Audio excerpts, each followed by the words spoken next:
Hey everyone, welcome back to Clipboard Cars. Today we have a 2024 Nissan Rogue, and this is the SL trim model.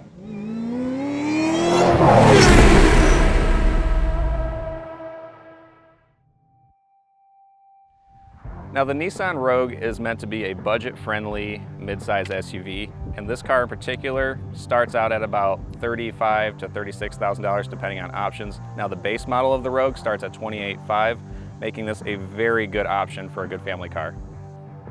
Now the Nissan Rogue comes in 5 different trim levels. There's the S, the SV, the Rock Creek, which is their off-road trim level, the SL, and the Platinum series. Now this one in particular is the SL model. It's the second highest trim level, and honestly this has everything you could possibly want out of a Nissan Rogue.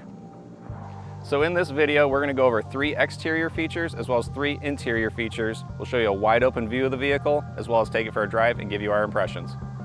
The first exterior feature we're going to talk about is the all new V-Motion front end that they put on this. It's their new just basically front grille design.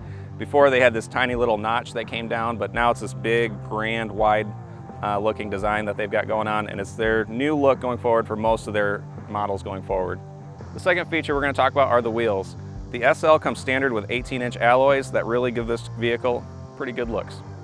New for 2024, the Nissan Rogue has upgraded LED taillights and headlights as well as daytime running lights. So the first interior feature we're going to talk about are the seats. The driver's side is 8-way adjustable, while the passenger seat in the front is 4-way adjustable. They are heated, but not cooled. The second interior feature we're going to cover is the thing that Nissan calls divide and hide. And that's right here in the trunk, where we have 2 different ways where you can store things. You can put it underneath the floor in 2 different compartments. There's actually even a 3rd compartment if you want to get into the spare tire area, but that's up to you if you want to keep the spare or not. Lots of space in the trunk, lots of different ways that you can store things. So this is your standard trunk, flat floor like this. You'll see 2 grab handles. You can actually open this trunk to access stuff while still having gear back here, or you can open this up, get stuff in there. Or what you could do is pull this forwards and up like this, and then you can actually have it as a divider for both sides to keep not trash, but groceries from flying around. Bring it back up. Folds in like that, or you can actually full on just remove everything and have a deep floor as well. So the third interior feature we're going to cover is the 12.3-inch touchscreen display. This is actually a very easy to use head unit that has Apple CarPlay and Android Auto, and it connects very quickly, very easily. There's also wireless charging on the dash, and this head unit has a 360 cam, which I wouldn't expect at this price point, but you get it.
All right, so we are driving the 2024 Nissan Rogue.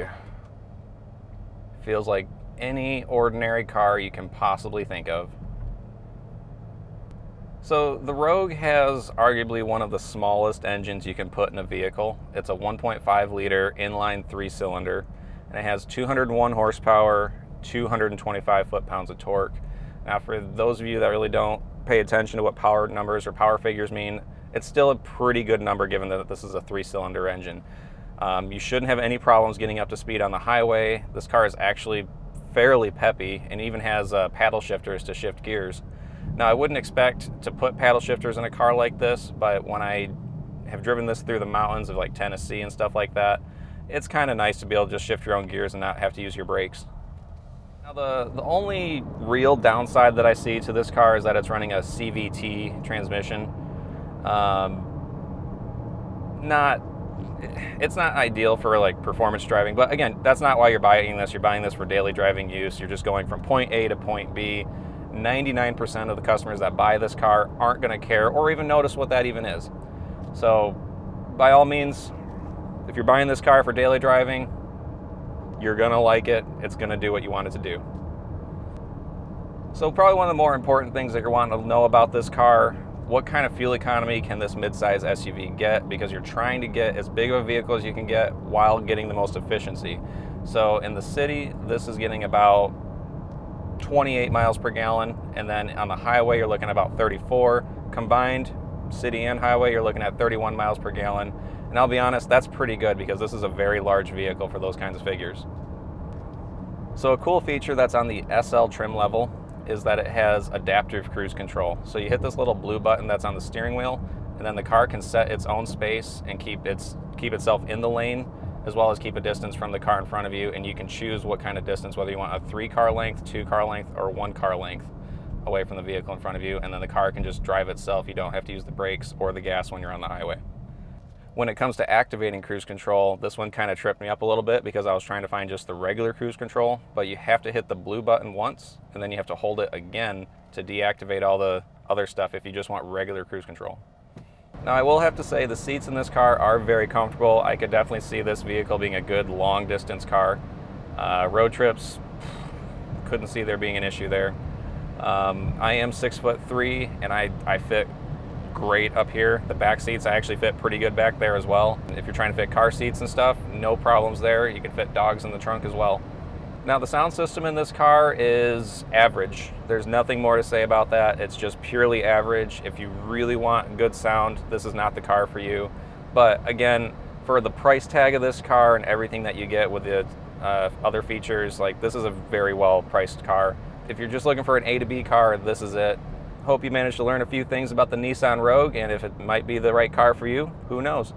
If you happen to know a better midsize SUV to the Rogue for the money, drop a comment down below. I'd love to hear your thoughts. Make sure you like and subscribe to our channel. We'll see you for the next one.